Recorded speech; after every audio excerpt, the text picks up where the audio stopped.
अभी हम लोग जिस अध्याय में हैं वहां पर हम लोग रिवॉल्ट ऑफ 1857 की बात कर रहे हैं और हम लोगों ने पिछली कक्षाओं के माध्यम से इस अध्याय को बहुत सारे पॉइंट के तहत देखा है। बहुत सारी चीजों को मैंने आप लोगों को समझाया है, क्योंकि आप लोगों को आपके बोर्ड पीएसबीआई के पाठ्यक्रम के अनुसार बहुत सारी चीजों को पढ़नी है और हम लोगों ने अलग अलग पन्नों के आधार पर जो जो चीजें आप लोगों के पुस्तक में दिया है उसको अभी तक देखा है। पृष्ठ संख्या 57 से हम लोग पृष्ठ संख्या 58 तक आ चुके हैं और आप लोग ये सारी चीजें स्मार्ट बोर्ड के माध्यम से सामने देख ही रहे हैं, साथ ही साथ यह आप अपने पुस्तक में भी देख सकते हैं। तो हम लोगों ने लखनऊ की बात की थी और लखनऊ की बात करते हुए ही हम लोग रुके थे, तो अब हम लोग लखनऊ की बात करते हुए आगे बढ़ते हैं। लिखा हुआ है general Havelock came to there rescue but failed to do so and lost a large number of soldiers in the process।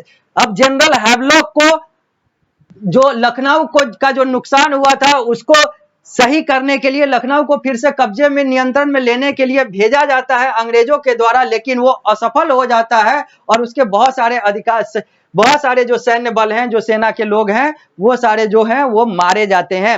At last the British soldier and civilian entered the residency building and held it for a long time. और अंततः ये लोग जो अंग्रेज सेना है और जो सिविलियन है, ये लोग इस रेसिडेंसी बिल्डिंग के अंदर घुस जाते हैं और वहां पर बहुत समय तक खड़े रहते हैं, या फिर कहें तो वहां पर बहुत समय तक रहते हैं।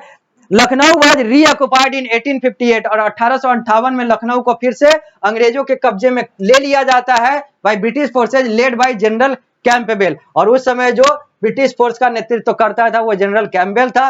The Begum slipped away to Nepal, और बेगम हजरत महल जो है वो नेपाल निकल लेती हैं।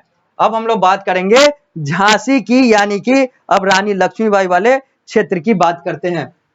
इन सेंट्रल इंडिया, मध्य भारत में the revolt was led by Rani Laxmibai of Jhansi. Rani Laxmibai के द्वारा, जो झांसी की रानी होती है, उनके द्वारा इस रिवॉल्ट का नेतृत्व किया जाता है, इस विद्रोह का नेतृत्व किया जाता है। She was supported by Tantia Tope the commander of Nana Saheb forces. इनको समर्थन दिया जाता है लखनऊ वाले तांतिया टोपे के द्वारा, जो कि नाना साहब के शासन काल में कमांडर हुआ करते थे।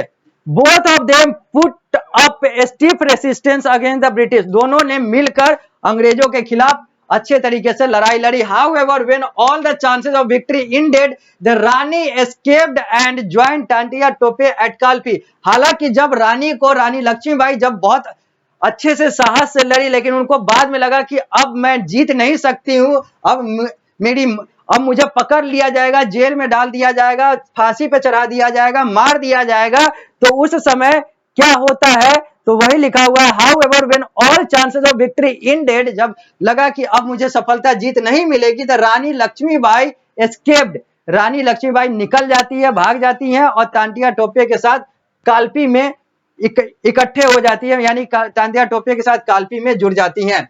There combined forces were defeated in Gwalior. लेकिन ये दोनों जो मिलकर जो लड़ते हैं, ये लोग भी ग्वालियर में हार जाते हैं। Their combined forces were defeated in Gwalior. The Rani died in on June 17, 1858 fighting bravely till the end. और रानी की मृत्यु 1858 के 17 जून को हो जाती है, जब वो बहादुरी से लड़ रही होती हैं।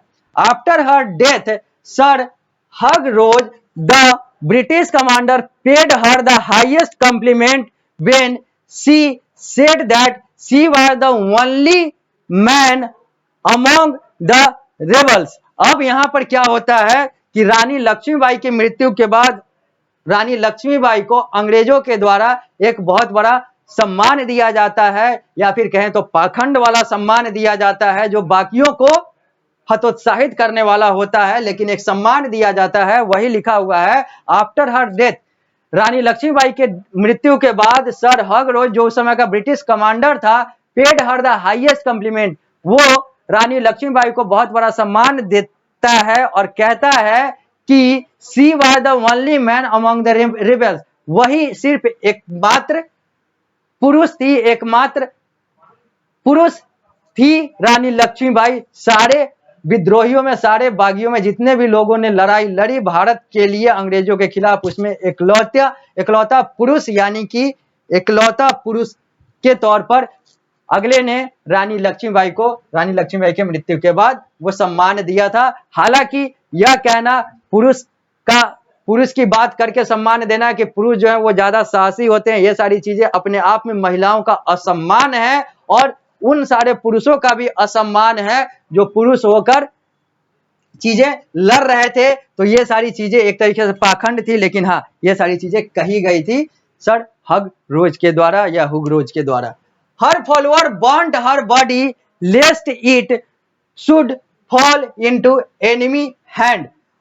जो इनके फॉलोअर थे यानी कि जो इनके अनुयायी थे रानी लक्ष्मीबाई के, वो रानी लक्ष्मीबाई के मृत्यु के बाद बहुत जल्दी ही उनके शरीर को जला गए, क्योंकि उनको लग रहा था कि अगर ऐसा नहीं करेंगे तो बहुत जल्द ये शरीर जो है, मरा हुआ शरीर भी, जो शव जो है, ये अंग्रेजों के पास चला जाएगा और अंग्रेज जो है वो उसको भी नुकसान पहुंचा देंगे। तो जो जीते जी अंग्रेजों के पास नहीं गई या अंग्रेजों से नहीं पकड़ी गई, वो मरने के बाद भी ऐसा न हो, इसके कारण से उनके फॉलोअर ने, जो जीवित फॉलोअर थे, उन लोगों ने रानी लक्ष्मीबाई के शरीर का अंतिम संस्कार बहुत जल्दी कर दिया हिंदू धार्मिक रीति रिवाज से। Tantia Tope kept the British forces engaged for 2 year in central India and Rajputana.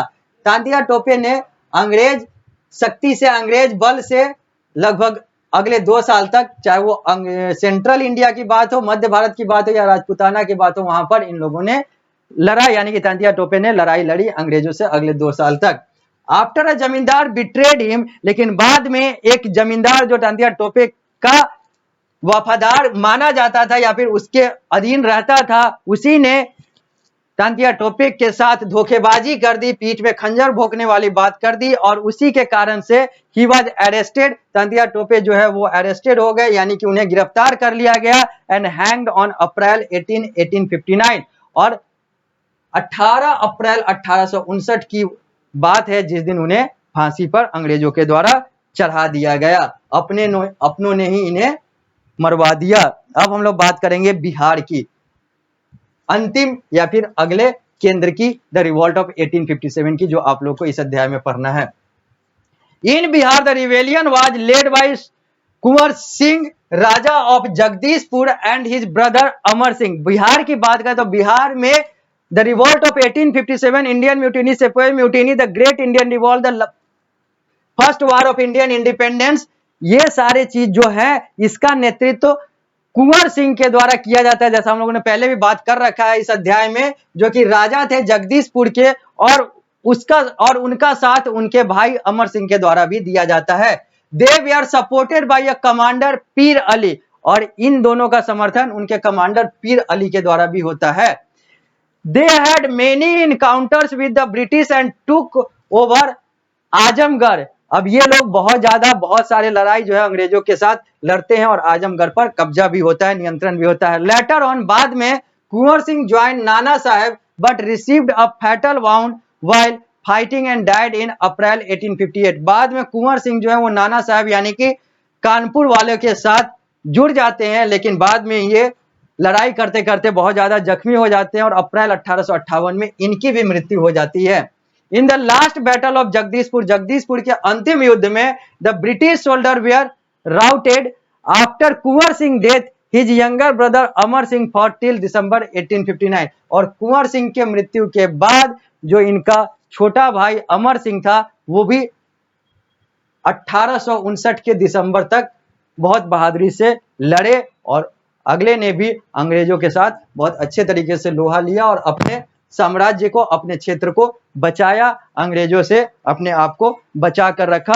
तो ये सारी बात थी बिहार वाले कुंवर सिंह के भाई अमर सिंह और उनके कमांडर पीर अली की। जब हम लोग अगली कक्षा में आएंगे तो बात करेंगे कॉजेज ऑफ फेल्योर की, वो कौन कौन से कारण थे जो इस रिवॉल्ट ऑफ 1857 को असफल बना गए। पृष्ठ संख्या 58 पर है। उसके बाद हम लोग 59 पर आएंगे, फिर हम लोग आउटकम ऑफ द रिवॉल्ट की भी बात करेंगे, नेचर ऑफ द रिवॉल्ट की भी बात करेंगे और इसके साथ इस अध्याय को हम लोग आगे बढ़ाएंगे। और भी हम लोग को इस अध्याय में, जैसा कि आप लोगों ने देखा, और भी हम लोग को इस अध्याय में बहुत सारी बातें करनी है। तो इन सारी चीजों को देखने के लिए, इन सारे बातों को समझने के लिए आप लोगों को आना होगा अगली कक्षा में। तो इस कक्षा को हम लोग देते हैं यहीं पर विराम। जब हम लोग अगली कक्षा में मिलेंगे तो हम लोग इन्हीं सारी बातों को करेंगे, जहां पर हम लोग बात की शुरुआत करेंगे causes of the failure of the revolt की, और उसके बाद और भी बहुत सारी बातें करेंगे। तो मिलते हैं अगली कक्षा में।